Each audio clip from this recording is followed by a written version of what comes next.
Good evening. The big story, of course, is Unlock 1.0. On a day when India has seen almost 8,000 new cases of the coronavirus, the good news is that we've also seen 11,000 people recover. So the number of recoveries in India today has been more than the number of new cases. The government has announced lockdown 1.0. Remember, 31st of May, which is tomorrow, was when the lockdown 4.0 was to end. So the new guidelines that have been put in place will ensure that malls, shops, offices, places of worship, restaurants, hotels will all be allowed to open up in non-containment zones. As far as the containment zones are concerned, lockdown rules will apply till the 30th of June. But the decision has been left to the states. So every state can make an assessment on their own and take a decision on what rules apply, what rules don't apply. Madhya Pradesh, for instance, has been the first state to extend lockdown rules till the 15th of June. But what about states like Maharashtra? Maharashtra, remember, has seen the highest number of coronavirus cases, over 60,000 positive cases in Maharashtra. The grim news of more than 100 police personnel testing positive in the last 24 hours. We can't forget all of that either. Purva Chitnis joins us from Mumbai with more on this story. We'll be joined by a team of reporters from different parts of the country, and we'll break down for you what applies to you and what doesn't. Purva, it's going to be very interesting to see what are the rules and regulations that apply in Maharashtra. This is Unlock 1.0 that we're talking about at the moment. What's it going to be like in Maharashtra? What are you picking up from your sources? Well, at this point of time, in fact, even during the lockdown 4.0, the Chief Minister was of the opinion that the lockdown should extend, the lockdown should continue, whereas NCP Chief Sharad Pawar was of the opinion that it is now time that economy should be given preference as well, and there should be a phase-wise reopening of different places. Now, this order which is coming from the center, definitely the state will have to abide by it, and state will have to come up with its own guidelines. But definitely what will be interesting to see as well as how, especially in Mumbai, which is the financial capital of the country, how the unlocking of different phases, how unlocking will take place in Mumbai, especially because so far Mumbai was not given any kind of relaxation. Now remember, Mumbai has over 35,000 cases. There are about 680 containment zones in Mumbai. So it will be all interesting to see that whether the offices will also be given now the permission to open, because in lockdown 4.0, private offices were not given the permission to open in Mumbai and Pune, which are the hotspots. So it will be interesting to see how the state come up with its own guidelines. So far, the state has not yet come up with any kind of indication or any guidelines, so as to speak. But definitely after the MHA guidelines, the state will have its own meetings and will come up with the guidelines by tomorrow. All right, my colleagues Arvind, Sunil Prabhu and Neeta Sharma also with us on the broadcast. Quick word from you, Neeta. It's going to be very interesting to see how this plays out in different states. There's a broad skeleton of Unlock 1.0 that's been released by the government. But, like we've been discussing, every state is going to take into consideration their situation on the ground and then determine what is and is not going to be allowed. But interestingly, public transport hasn't been opened so far. We're also given to understand that there's no clarity on when international travel will open. See, as far as the international travel is concerned, the Minister of Civil Aviation has always been hinting that, after some domestic flights, the experiment is okay, then he would be obviously opening the international skies also. Sometime in mid-June, the decision needs to be taken. And as far as the local transport is concerned, here in Delhi, even the Chief Minister wanted that the metro services should be opened, but this guidelines clearly spells it out that metro rail based on the assessment of the situation, dates for restarting the following activities would be decided, which includes the international air travel also, metro rail also, cinema halls, gymnasiums, swimming pool, entertainment parks, theatres, bars, auditoriums and all. So based on the assessment of each state, they would be opening up certain kind of an activity in their own state. But as far as Delhi is concerned, Rishika, we must note down that Delhi has 100 plus containment zones. So most of the activities which have been opened in other states also, which the center has given the directive that they can open, most parts of the Delhi, those activities won't be opening because we are at 100 containment zones. Rishika? All right. Sunil Prabhu also with us on the broadcast at the moment. Sunil, malls, restaurants, hotels, places of worship opening up. You know, it all, many heaving a sigh of relief. We've had our first reaction coming in, from shop owners, from associations, from hoteliers. They welcome this order, but it is going to be fraught with its set of challenges. Sanitization, the new rules and regulations of social distancing. And it's interesting because all of this Unlock 1.0 is only applicable till the 30th of June. So clearly the government is going to see how this works out and then determine its future course of action. That's right, Rishika. As I was pointing out earlier, the marked difference this time round is a retraction from the center. If you see from when it started over 60 days ago, the decision was to impose it. It was a decision that there will be no movement, nothing at all. Now they have finally understood that it's impossible to track, impossible to continue this lockdown. It's having a huge impact on economic activity. It's not going to be able for people, for state governments to sustain, for businesses to continue. And that is why they're now calling it Unlock 1 or whatever you pointed, or Lockdown 5.0 as it's being put out. Technically, there is a lockdown. The National Disaster Management Act continues to be operating. But in reality, what does it mean? Everything is opened up except in containment zones.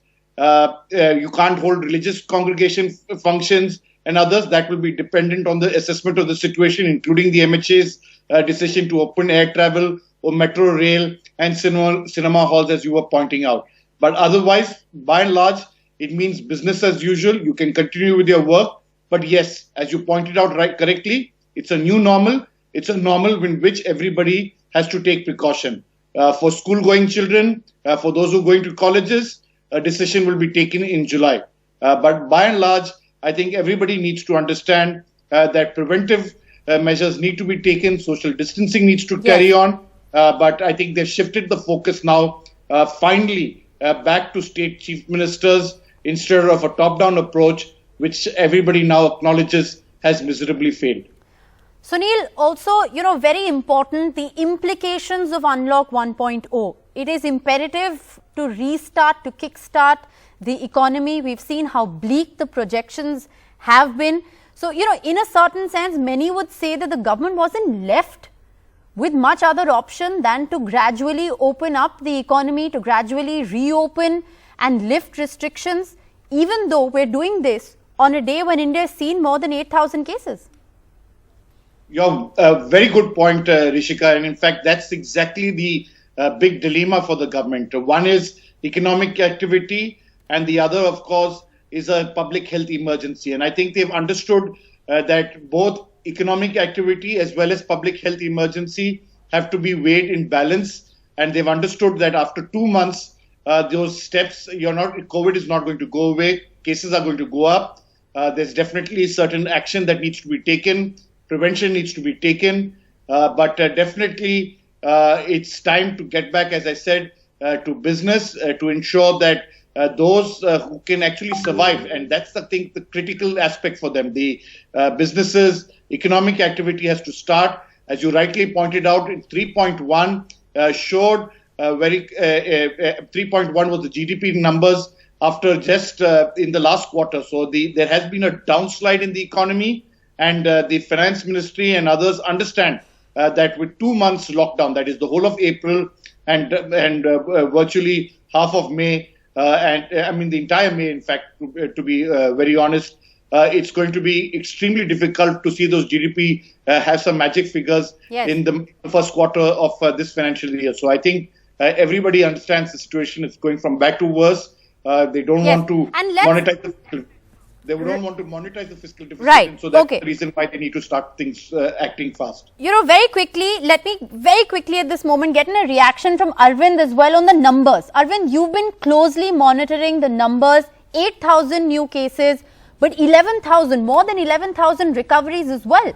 What does this mean as the lockdown is lifted? Put it in context for us. Yeah, Richika, like our colleagues explaining, apart from containment zones, almost everything is open outside containment zone. So let me, before going into the question that you have asked, let me explain what is a containment zone. I'm afraid I'm going to briefly, Arvind, I'm going to interrupt you there. We'll come back to you in just a moment, but I'm told Pushpa Bector, the Executive Director of DLF Shopping Malls, is joining us on the broadcast at the moment. Appreciate you for being with us this evening. It's Unlock 1.0. It's a welcome decision. I can see that from the smile on your face. But you have your task cut out for you. You're going to have to inspire the confidence of people to feel safe to get back into malls. Absolutely. That's very well put. We welcome the decision by the government, but we also are well aware of the strict social distancing norms that we have to put into place. And what can we say? We have actually prepared ourselves very well at the DLF malls. And I must say, for the entire shopping industry, the entire mall industry is well prepared now, with the Shopping Center Association of India preparing the norms. We will be adhering to norms. We will be looking at, practicing social distancing, great sanitization efforts, and ensuring that it's a very good consumer experience with safety. Ms. Bector, very straight questions. If I were a person who wanted to enter a mall on the 8th of June, here's what I'd want to know. Is there going to be a limit on the number of people who are allowed to enter? What's going to be the new normal if you want to walk into a mall? Are you going to limit the number of shops that are open? Do you have those broad guidelines laid out? Yes, we do. We're going to be limiting the number of people with one person for every 75 square feet. With that, we will be practicing social distancing, and this norm will be adhered to on a live basis for every shop that is open and the common areas, as well as all the levels of the mall. So we have actually worked on this stringently, trained our staff to ensure that this norm is maintained. As I told you, the responsibility is equally ours to ensure that social distancing norms are in place. We've also introduced many measures. Let us say in the washroom, you will see that the wash basins, there will be social distancing norms maintained. So there has been extensive measures taken by the industry as a whole, and DLF in particular, that I can talk about. Right. And yes, we will be doing that. The other big question, Ms. Bector, at this point is whether states are going to permit it. So these are, of course, the guidelines that have been laid out by the central government. But every state, based on their own assessment of the situation on the ground, is going to determine what can and cannot open. Do you, at this point, have clarity on what it's going to be like in different states, whether the same rules that apply in Haryana will apply in Uttar Pradesh and apply in Delhi? Well, we don't have full clarity yet, but I do think that the Delhi government will issue guidelines very soon, by tomorrow. And we are expecting a similar kind of guideline from both the Haryana and the Uttar Pradesh government. We do believe that the Uttar Pradesh government is going to be following whatever is the MHA guideline, and that is what we have been told. Whatever are these guidelines, we shall be following it, and we still have 8 days more to prepare, and which is a great thing. We have an 8 days heads up. So you have an 8 days heads up. Do you anticipate that people are going to be scared? Do you anticipate, as India's numbers rise, we've seen more than 8,000 cases of the coronavirus today. We've touched more than 1.7 lakh cases. We don't see a flattening of the curve so far. Are you confident that people will be willing to enter into malls again? Quite honestly, there will be caution in the beginning.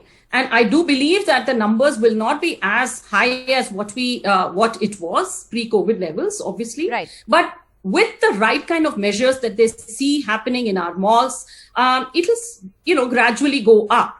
So it's not going to be a big spike. And we also, with our norms, are sending out that right signal that let it be cautious, let it be a gradual rise of the number of people coming in, so that there is confidence. And I also believe one more thing, that the shopping shall be more planned. People will come in And I would think that the conversions would be much higher. And that's the indication that we've got even from south of India, where some of the stores have opened. So I think that will be the norm. It's very interesting that you bring up the issue of the south of India, because my colleague Maya Sharma is also joining us on the broadcast at this moment. Maya, Unlock 1.0 is what we're calling it. But the final decision is really going to have to be taken, by the state governments. What are you picking up from the Karnataka government at the moment? Well, that is correct. The Karnataka government was in fact very keen that temples and places of worship open from June the 1st. And they did write to the Prime Minister for that permission. But this is a BJP ruled state, and there is no doubt that the state will go by exactly what the centre is telling them to do. Right. So if they're saying that places of worship should open only on the 8th of June, I am fairly sure that they are going to wait for that. Shops, shopping malls, well, there have been representations made to the central government as well, and to the state government. They've asked the state government, they had a meeting. Representatives of the Shopping Mall Association met the Chief Minister asking him to open the shopping malls, talking about observing social distancing, sanitizing, keeping people temperature checked, making sure everything was fine. They have that representation, but again, since the central government is talking about the 8th of June, it's very likely that Karnataka will also wait till the 8th of June. Otherwise, Karnataka pretty much opening up a lot. They had said that Sundays would be a complete lockdown. It was observed last Sunday, but tomorrow's complete lockdown has been cancelled. Right. There is no curfew during the day in Bengaluru on Sunday tomorrow, as was earlier planned. They've opened that as well. All standalone shops are open, parks are open. Schools, of course, the decision to be taken only much later along with the centre, but likely to go by the centre's decision for temples, places of worship, and of course malls as well. 8th of June is likely to be what it is. All right, so Karnataka there likely to follow this this particular guideline. Like Maya said, temples, the Karnataka government, remember, had requested for them to be open on the 1st of June, likely to wait now till the 8th. Maya, keep tracking the details of this story. We'll come back to you for more updates. We also have Mr. Mukesh Kumar. He's the CEO of Infinity Malls, joining us from Mumbai. Appreciate you, Mr. Kumar, for being with us this evening. It's Unlock 1.0 as far as the central government is concerned, but we know that the situation in Maharashtra, particularly Mumbai, has been one of great concern. As a CEO of a mall, do you believe that these easing of restrictions will apply to you in Mumbai? Should they at this point? Thank you very much for having me on this show. Let me first thank the central government for allowing the malls to open. I know it's a state subject now, state has to take the call, and as you rightly said, Maharashtra, especially Mumbai, is not in right condition as of now. I'll definitely leave the scene on to the government to decide when the mall should be opening in the city or in the state. But as far as we are concerned, from the mall side, we are fully ready. We are ready to welcome the guests. We have taken all the precautionary measures which is required for the safety of the guests. In fact, the new mantra for the shopping malls now is safety for the customers. Safety first for the customers. So that's the mantra we're going to follow now. Right. We'll ensure that we maintain the crowd, we manage the crowd, we do all the protocols like safe air conditioning, making sure people wearing masks. All those things are in place, and we're just waiting for things to happen. And so, make sure that we had a representative of, we had the executive director of the DLF shopping malls with us a short while ago, right, who said that the rules and regulations have already been formulated. 1 person per 75 square feet is going to be permitted. Do you have similar rules and regulations that you formulated as well? In fact, the SOP that is prepared, it's for the entire mall industry. Okay. It is one SOP prepared for the entire industry, whether you talk about Maharashtra or Delhi or Karnataka. But the situation, I'm afraid, is very different in different parts of the country, with public transport not open yet in Mumbai and unlikely to open anytime soon. Do you foresee that as a problem? You'll have to repeat your question. I can't hear you properly. I said, with public transport not yet open in Mumbai, do you foresee that as a problem? Certainly, it's going to make a difference because the public transport is very important in Mumbai. If you look at most of the people travel either by metro or the local train, so it's going to take some time. One way I would say it's also better for the malls that we'll also understand the customer behavior to start with, and see how people are behaving because we don't want too much crowd to coming in at the moment, because we have to restrict number of people coming to the mall. Whether it is coming to the shop, where the staff entry will be restricted, the customer entry will be restricted, and same with the mall as well. We'll have to manage the crowd.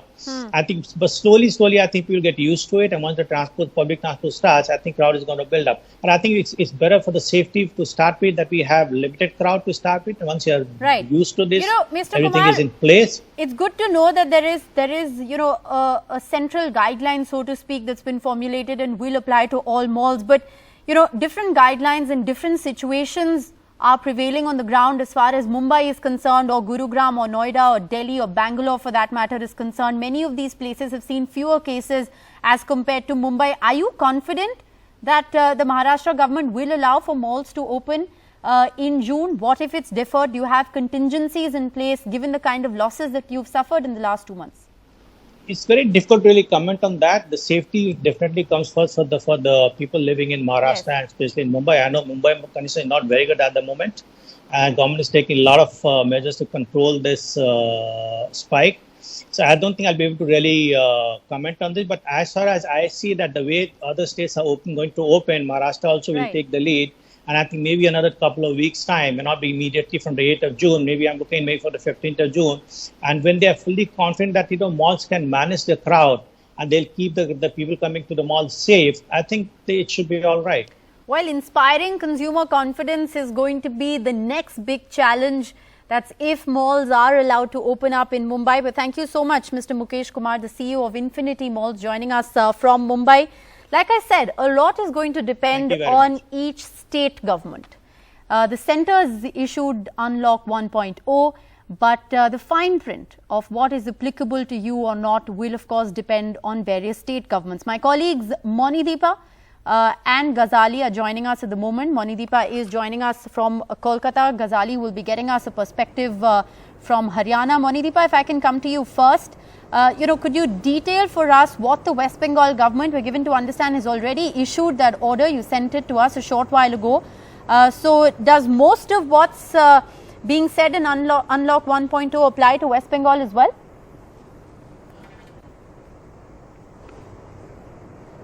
That's right. I mean, if you recall, Mamata Banerjee clearly knew something that we did not yesterday. And she is the one who announced yesterday, quite out of the blue, that places of religious worship would open from the 1st of June. And in a way, perhaps she stole the centre's thunder on that. So besides the places of worship, which will open from the 1st of June in Bengal, malls will open.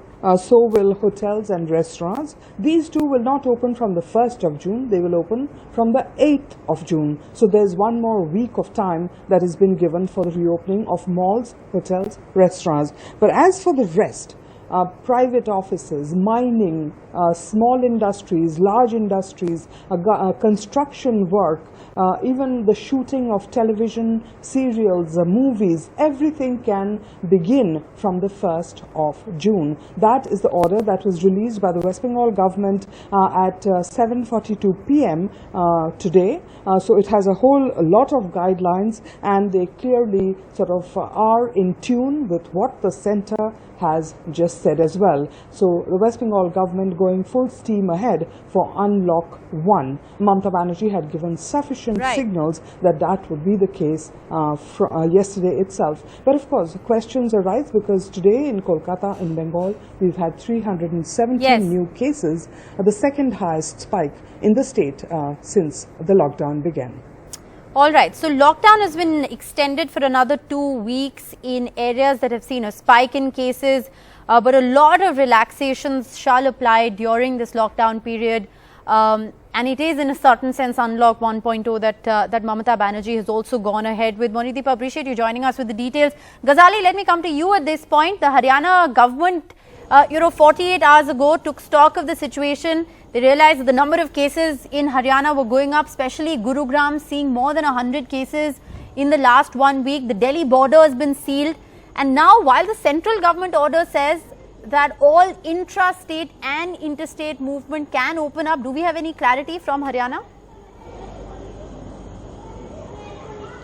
Yeah, the same order also allows states to sort of modify or we say regulate the entire order over the interstate movement of people and goods. The order says that if states consider that due to health reasons the interstate border should be sealed. So it has been left open for the state governments only. Haryana, like 2 days back, Home Minister says the interstate borders have been sealed. More than 242 cases have been reported from the 4 neighboring districts of Faridabad, Faridabad and Gurgaon and rest of the 2 states. So as of now, I think the Haryana government will stick with it. They will not relax any curbs on the interstate border movement, and there are other 2 issues which will affect Haryana and Punjab both. As interstate movement of people are allowed, there are many labourers who will also would like to leave the city and go back to their native places, as we have been observing that how they are walking through highways. So once if that is allowed, then that's also a big problem for the government, because both the states have faced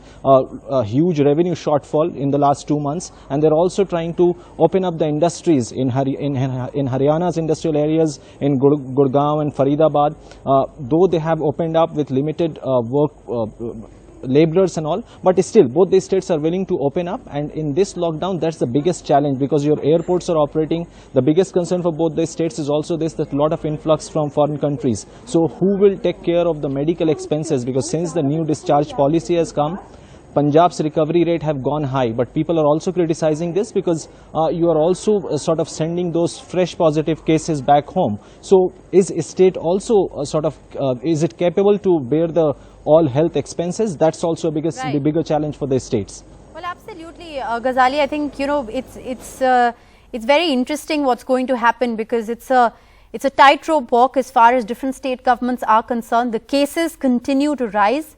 And at the same time, it is imperative to reopen the economy because of the huge losses that have already been incurred. So it's a question of survival either way. And it's going to be a tightrope walk for various state governments. We'll continue to bring you voices from the ground. We'll continue to bring you our team of reporters who bring us up to speed with what's happening in the different states. We're also being joined by mall owners, by people from restaurants. On the other side, we have Mr. Zorawar Kalra, who'll also help us understand how different industries are now responding to Unlock 1.0. Our continuous coverage continues on the other side of a short break. Stay tuned.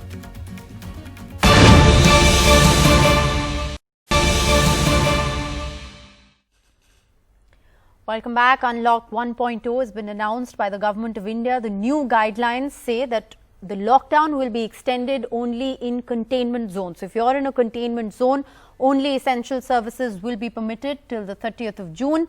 Elsewhere in the country, gradually everything is being opened up. So malls, restaurants, hotels, places of worship can open up from the 8th of June. A decision on educational institutions, coaching institutes will be taken in the month of July. Metro services, international travel has been put on hold for now. The government is soon going to be announcing directives, but shops can open and workplaces can open. So what's the new normal going to be like? It's music to the ears of lots of viewers that restaurants can now open. You're of course going to have to wear mandatory face cover, 6 feet social distancing. Zorawar Kalra joins us on the broadcast. He owns restaurants across Delhi and Bombay. Many prominent restaurants there. Appreciate you being with us, Mr. Kalra. I have to begin by asking you your first reaction. Were you anticipating this? That, in the next phase, restaurants, hotels, etc. will be allowed to open? Hi, good to be here. I prefer the word physical distancing over social distancing, because I think humans are social at the very DNA level, at a very innate level. So I think we should maybe all of us together just start using physical distancing as a more apt term to describe what we're all going to go through in the new normal. Definitely it came as a positive bit of news, no doubt. You see, the restaurant industry has, along with travel and aviation, been the hardest hit. We are a very important industry. We contribute over 2% to the country's GDP and are also the second highest employer of human capital in India after agriculture, with 73 lakh people. So any news to kickstart the economy is obviously a welcome news. I think that's what the whole world needs at this point in time. We need to be scientific and rational in the way we address various issues that affect us during this post-COVID and even in the middle of this COVID era. It's interesting because restaurants are allowed to open, but the new order says that bars won't be allowed to open. Does that impact a large section of restaurant owners? It definitely does. So like I said, I think it's very important that the government communicate with various bodies of the industry There are various administrative bodies that represent the interests of restaurant owners, hotel owners, and the F&B industry at large. I think it's very important to have a two-way bilateral communication that clearly addresses some of the concerns we'll have. Because, like you said, what is a bar? Technically, actually, most of my restaurants are all family restaurants, and we have bars in them, in the sense that there is a liquor license through which we're allowed to serve liquor. So would that mean any restaurant with a liquor license is also not permitted to open? If that happens, then most of your favorite restaurants will not open. And it will not help, for example, so that's very interesting. You're essentially saying that the fine print of this order is important, because in principles, hotels and restaurants can open. But what about restaurants that have a liquor license and have bars? No clarity on that. But the 6 feet social distancing, do you believe, Mr. Kalra, that this is going to be challenging? In places like Delhi, Bangalore, for instance, you have the luxury of space. Not so much in a lot of places in Bombay, not so much, in restaurants, for instance, that are in slightly cramped spaces. So do you believe that the 6 feet social distancing or physical distancing, like you called it in the beginning, is going to be the next big challenge? It's definitely going to be one of the several challenges that we'll face in this Unlock 1.0. Like I said, the industry is very fragile. So we anyway run on thin margins. So if you, for example, by adding the 6 foot distance, if you're reducing the efficiency of the restaurant by half or by 66%, 70%, whatever, then in most cases, the restaurant becomes unviable. However, we, the industry, are very clear that the number one priority for us is the safety of our patrons and our employees. So we will follow whatever guidelines come our way. However, definitely, if you're looking at, I don't know, we've not done the math in some of our front of house spaces to see what that 6 foot rule is. I think if there are enough safeguards, for example, I saw a very interesting thing the other day. I saw an clear acrylic sheet placed between every table, and even sometimes on the same table, that is giving clear physical distance between guests. I think the most important thing is to prevent the flow of bacteria or the virus, right? So if you can do that without necessarily having to increase the space. But Zorawar Kalra, let me just take you back to what you just said. The viability of opening restaurants or hotels in the midst of a pandemic, when social distancing, physical distancing, sanitization is going to be extremely important. It's also going to be very important to screen your staff on a daily basis. So temperature check, sanitization for them. It's going to be fraught with its set of challenges. What happens to business viability given many restaurants are already reeling in huge losses since the lockdown began? Yes, so a lot of these guidelines are going to be very stringent, but they will be important. Not just getting the checks on the staff. You please understand, we'll also have to get tests done for every single staff before we start the restaurant. And each test currently costs about $4,500. So if a restaurant has 50 people, that's 20 lakh rupees. So that's a lot of cost just to be able to do something like that. Sorry, that's 2 lakh rupees. So that's still a huge cost for a restaurant to incur in these tough times when there's been zero revenue for 2.5 months. But definitely, there are certain challenges. The viability of the industry, which was anyway running on razor-thin margins, if the efficiencies are reduced, that means if we're allowed to have only very limited number of people in the restaurant, that will have an impact. And a lot of restaurants might choose to not open if that's the case. Because the moment we open, rental starts coming in. And you have to understand that right now, there's a very uphill battle with landlords. Not all the landlords are agreeing to rental reductions.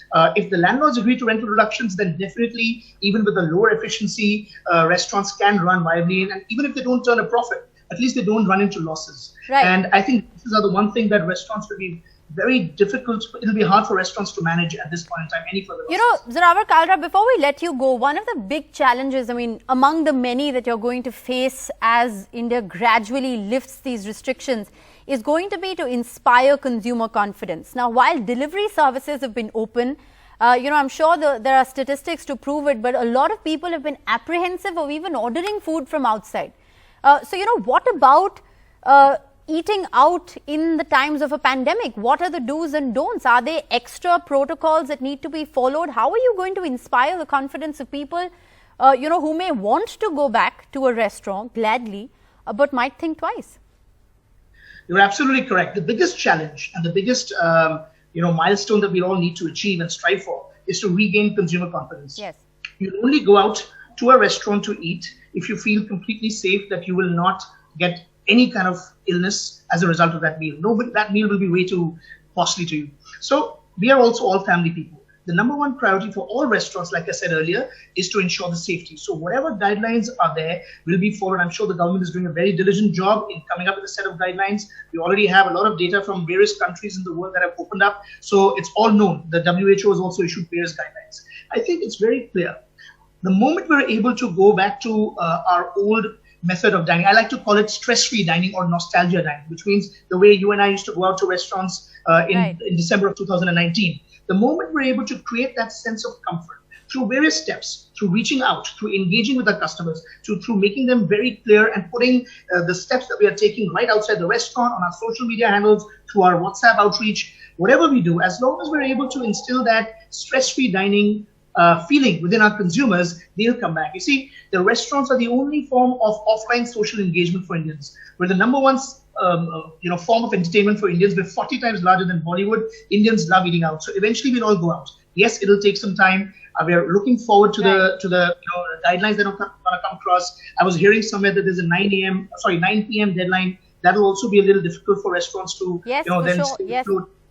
So I'm hoping, we're just looking for, we're grateful that this step has been taken. However, very briefly, I just want to ask you, because you brought up the issue of guidelines. Do you have clarity? I mean, 8th of June is when restaurants are technically going to be allowed to open. Do you have clarity on how you're going to deal with the night curfew, how you're going to deal with the new restrictions?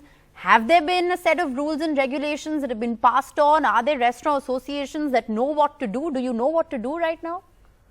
We're definitely at the Restaurant Association level working extensively. At the NRAI level, we are working extensively at coming up with our set of recommendations. We can only call them recommendations. All we're looking for from the government is bilateral talk, and they've been very forthcoming, so we really appreciate that. And like I said, anything to kickstart I think it's going to be very interesting to see what the new normal is going to be. There are a lot of people who are waiting to get back to, like you said, the sense of nostalgia of what stress-free dining was back in December 2019. But what's going to be the new normal, and are people going to be willing to go back to restaurants, hotels as they open up on June 8th? So, Ravakar, I appreciate you joining us, with what the plan ahead is and, of course, how it's fraught with several challenges. We'll keep a close watch on those developments. But I want to shift our focus and get our viewers up to speed with what's happening across different states. My colleague Ratnadeep Chaudhary is joining us from Guwahati. Ratnadeep, we've seen that coronavirus cases in Assam have quadrupled in a week. That's a worrying situation.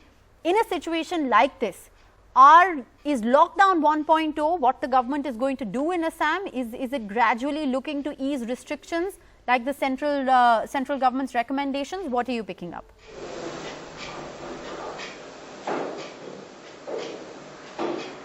That's right, Rishika. In fact, the spike in the number of COVID positive cases in Assam has been a reason of concern for the government as well as the people. But the state government is of the opinion that economic activities has to open up, and that's why they believe that the strict quarantine regime that the state government is following is going to help keeping the people who are coming from outside away from the people who are already in the state, because Assam government claims that there is no community transmission in the state, so they will in one hand would like to open up. And that's exactly why yesterday, in fact, we did speak to Assam Health Minister Himanta Biswa Sharma, and he came on record to say that Assam government is of the opinion that across the country the night curfew should continue and rest of the things should gradually open up. So I did speak to some of the top officials in the government. The government has not decided what it would do finally, but it will in all likelihood follow the MHA guideline which has come. So Assam, already there are a lot of activities which have opened up in Assam, and more activities would open up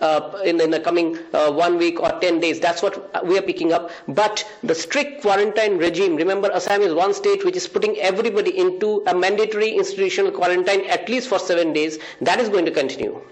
All right. So there's a mandatory 7-day institutional quarantine that's been in place for any traveller entering the state of Assam. That said, Ratnadeep says the Assam government is likely to follow the rules and regulations that have been laid out by the Ministry of Home Affairs as far as Unlock 1.0 is concerned. So one can expect a lot of these rules and regulations to actually be eased in the state of Assam. We're getting you perspectives from different states. Our team of reporters are tracking this story from each and every state to bring to our viewers what and what doesn't apply to you. Well, joining us on the broadcast now is Arjun Sharma. He is the chairman of the Select City Walk Mall here in New Delhi. Appreciate you, Mr. Sharma, for being with us. malls allowed to open from June the 8th. We had a restaurateur with us on the broadcast just a few minutes ago who said that it's fraught with challenges and viability at this moment is going to be a big question. So you're already reeling under losses over the last 2 months of the lockdown. And now with the new guidelines that are in place, physical distancing, social distancing, masks, high level of sanitization, limited number of people, you have your task cut out for you. Yes, Rashika, it's not easy, but I think it was long overdue. If you realize the center and various states had opened the high streets a couple of weeks ago, let us not forget that approximately 11% of manufacturing India sells through organized retail and shopping centers. Now, there are about 1,650 shopping centers. And over the last couple of months, we've all been working very hard to look at the SOPs of various countries where shopping centers have already opened, like in Dubai, in China, in Australia, they never shut. So we've kind of honed in a lot of processes. And the Shopping Center Association of India has created a 48-page SOP, which it submitted to the MHA, and it submitted it to various state governments. And I think once that is in place, and I think they've actually done a good thing that they've announced today and given us about 8 or 9 days to make sure that we put our processes into place. Yes. So I think that is a very good thing. That I think I really welcome that step. Now it's a matter of the state governments notifying the rules. Yes, I realize that some parts of our industry, especially the restaurants, will have more challenges. But I think we are very comfortable to work with some of our partners, especially the restaurant owners, to make sure that we give the best possible kind of impact to our customers and to them as well. Right. I have to ask you though, Mr. Sharma, many believe that some of the bigger brands will survive. Now, if we look at the Select City Walk Mall, it's one of the most popular malls, in New Delhi. What about some of the smaller, newer brands? Do you fathom it's going to be a challenge to keep up with mall rents? What's the kind of conversation around that? Well, it's a challenging time for everybody and every industry. And I think there will be some fallout. I hope there is none. I know for sure that we are working with all our small and large formats to see how best we can kind of soften the impact. Now, she must remember that we've ourselves got nothing except a bit of a waiver of our interest loans of the Reserve Bank of India. So I think the best possible and the most reasonable solution is to find a way that during this lockdown period and maybe for a certain period after that, we can defer some of the rents for some of these people. And I think by far and large, a lot of conversations have happened. Over the last 2 months? Has that already happened? What about there are hundreds of stores in your mall. What's been the kind of rent agreement over the course of the last 2 months? I think we have had lots and lots of very mature conversations with our retailers. I think what we were all waiting for is the final green signal to open. Now, what's really happened is if you look at the last maybe 2 to 3 weeks when the high streets opened, we are actually very, very buoyed by the fact that the sales have been between, I would say, 35 to 70% for brands. Right. Now, that is giving us a lot of hope that there will be a certain buoyancy of retail. Now, I think based on that, there are different categories. So you can't really have one agreement that fits all. As you realize that we have over 200 brands in our shopping center at Select City Walk. So we are working in a calibrated approach. There's an insecurity, Mr. Sharma, and because we had a restaurateur with us on the broadcast just a short while ago, Zorawar Kalra actually raised one of those questions. That, many restaurants, for instance, are going to think about viability for the simple reason that the moment they open their restaurant, they're going to have to pay rents again. And as we know, rents are high in premium malls like yours. So do you fathom that to be a challenge? Do you feel that might actually deter people because you're uncertain of the footfall? Physical distancing is going to be the new norm. It's uncertain whether people, will have the faith or the courage to go back into public spaces even as, cases continue to rise. It's not like the pandemic is over. So do you fathom that this is a decision that's still, welcome but fraught with its share of challenges? Yes, indeed, lots of challenges. And I think especially for the restaurant industry, I fully sympathize with them because they have, already got heavy rents. They have to keep social distancing. Like I said, we will work out formulas that works in like a win-win for them as well as for us. We don't expect them to kind of bear the entire burden. I think we are very responsible in that way. Lots of these partnerships are over a decade old. So we will work with them. And I think we will realize that at the end of the day, we all need each other. They need the shopping malls. The shopping malls need them. So I think, between a lot of us, there'll be very mature discussions, and I think we'll conclude it in the best possible manner. Another question that comes to mind at the moment is e-commerce has really picked up. I mean, many people would prefer, to order online, anything that you can get in a mall. Most of these stores deliver. Timelines, of course, vary depending on where you are. Do you think that's something that the mall culture is going to now be threatened by very really? Well, Ashika, the thing is that malls are not just a place for shopping. They're also a great place for socializing. Of course, at this point of time, that's not the focus for all our malls. At this point of time, the reality for us is to just open the stores. The impact of e-commerce is greatly felt more in commoditized products. But if you want to go and buy a shirt, which is say 5,000 rupees, or a shoe, which is 3,000 rupees, you typically want to try it, you want to test it, you want to be able to look at it, touch and feel. I think that is not going away for a long time. Will both the channels work? I think the omni-channel approach is probably the best approach. I think they will work together. I don't see e-commerce being a big threat. I see it as being complementary. In fact, as shopping centers, we've also developed a lot of SOPs of delivering. In fact, lots of our stores have actually been as storehouses to deliver from, because some brands have no other location to deliver. So I think we'll have to work together with all our delivery partners, our e-commerce partners, and I think this is not the time of us against anybody. We all must work in one ecosystem. At the end of the day, the customer must get the best possible option. Talking of customers, Mr. Sharma, I have to ask you, and I've asked this question to every guest representing the different industries who we've had on the broadcast over the course of the last 1 hour. What about the confidence of people to be able to step back into a mall or to set foot in a restaurant? The insecurity surrounding the coronavirus, there's very little that's known of it. The high transmission rate that's being seen in India. We have 8,000 new cases of the coronavirus in India today. There have, of course, been recoveries, but there is a very real insecurity.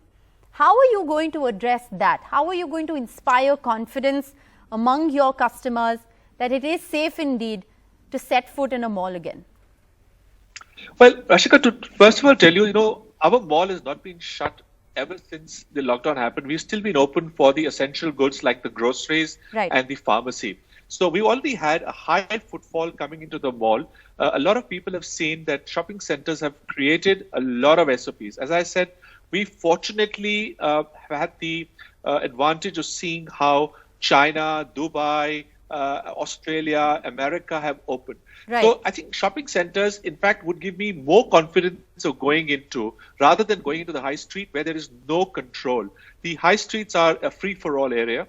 Yes, I know the retailers are doing a good job, but here we have, for example, as I said, the Shopping Center Association of India has created a 48-page document, which goes from, for example, let's say, on a typical weekday, pre-COVID, we would get between 30 to 40,000 footfalls a day. We are very confident that we're going to cap it at between 10 to 12,000 in the first couple of weeks going forward to learn. So we will be doing a lot of social distancing ourselves. We want to make sure that carrying capacity of the mall, of our shops is adhered to. There will be a whole SOP around air conditioning. Now, the CPWG, which is the government body, has come out with a detailed SOP on air conditioning, how to make air conditioning safe in shopping centers. So a lot of stuff has gone into it. And of course, we're going to insist that people wear masks. And people wear, if you're above a 65 or below 10, obviously the risks are higher. But if you wear a mask and you've gone through a sanitization tunnel, I think you've more or less dealt with 99.9% of those risks. There's no guarantee, there's no foolproof. Okay, so sanitizing tunnels, hand sanitizers, physical distancing, that's going to be the new normal everywhere. But malls, among restaurants, places of worship, hotels, etc., all allowed to open from the 8th of June. It's of course going to depend on which state you are, what the situation in your city or district is, and basis that the permissions will be given. But appreciate you, Mr. Arjun Sharma, for joining us. He is from the Select City World Mall, and he says that they have taken all precautions. They will pull out the stops to ensure that you can set foot into a mall and feel safe while you do that. Our continuous coverage of Unlock 1.0 continues on the other side of a very short break with my colleague Sarah Jacobs. Stay tuned.